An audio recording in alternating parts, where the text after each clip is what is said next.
वडोदरा शहर के फतेहपुरा और हाथीखाना इलाके के स्थानियों का गुस्सा आज 7वें आसमान पर देखने मिला, क्योंकि उनकी ओर से सड़क रोककर आंदोलन किया गया। दरअसल भीषण गर्मियों का मौसम चल रहा है और ऐसे वक्त में पानी की बेहद जरूरत होती है, लेकिन ऐसी गर्मी के मौसम में ही इस इलाके के लोग पीने के पानी की दिक्कत का सामना कर रहे हैं।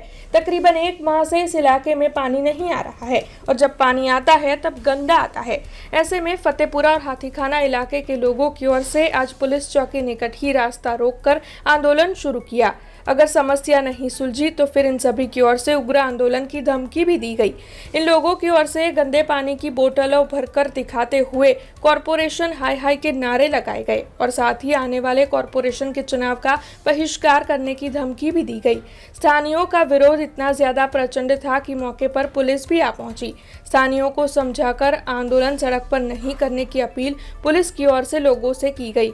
पुलिस के अधिकारी समेत का काफिला घटनास्थल पर था, लेकिन स्थानीयों का गुस्सा काफी ज्यादा था, जिसके मद्देनजर वहां पर काफी ज्यादा तू मैं के दृश्य नजर आए। हालांकि डीसीपी पन्ना मोमाया भी वहां पर पहुंचे थे और उनके समझाने के बाद स्थानीयों की ओर से अपना आंदोलन समेटा गया।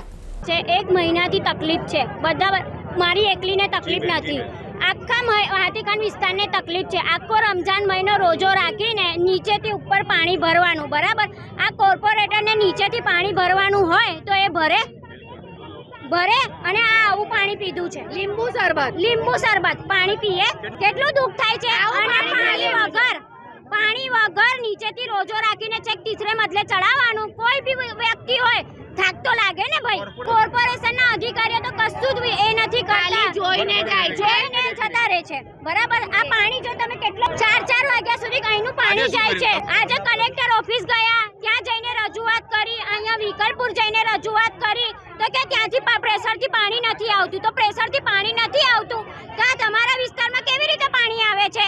તમારા વિસ્તારમાં લગન પ્રસંગ હોય કે કઈ બી તહેવાર હોય, તમે 2 ટાઈમ પાણી આપો છો ને? ગરનાળા ચોકી વિસ્તારની આસપાસના રહીશો જે છે એમને છેલ્લા 1 માસથી પાણી નથી મળી રહ્યું, એવી ફરિયાદના લીધે એ લોકો અત્યારે રોડ ઉપર આવી ગયા હતા। એમણે કોર્પોરેશનમાં રજૂઆત કરી છે, એમનું જણાવે છે લોકો, જેથી કરીને અમને મેસેજ મળતા તમામ અધિકારીઓ અમે અહીંયા હાજર છીએ। એ લોકોને સમજાવટથી સાઈડમાં કરી અને ટ્રાફિક અમે નિયમન એકદમ રૂટીન કરી નાખ્યો છે। અત્યારે તમે જોઈ શકો છો કે ટ્રાફિક એના નિયમ પ્રમાણે ચાલી રહ્યું છે। આ લોકોને સમજાવટ કરી અને કોર્પોરેશન અધિકારીને અમે બોલાવ્યા છે। ટૂંક સમયમાં કોર્પોરેશન અધિકારી અહીંયા આવશે અને એમનું જે નિરાકરણ છે એ લાવવા માટે પ્રયત્ન કરી રહ્યા છીએ। હા, એ લોકો અત્યારે એવું કહી રહ્યા છે કે પાણી વગર એ લોકોને તકલીફ પડી રહી છે, જેના કારણે મહિલાઓ પણ આવી ગઈ છે અને એના કારણે જ લો એન્ડ ઓર્ડર માટે અમારે પણ થવું પડ્યું છે।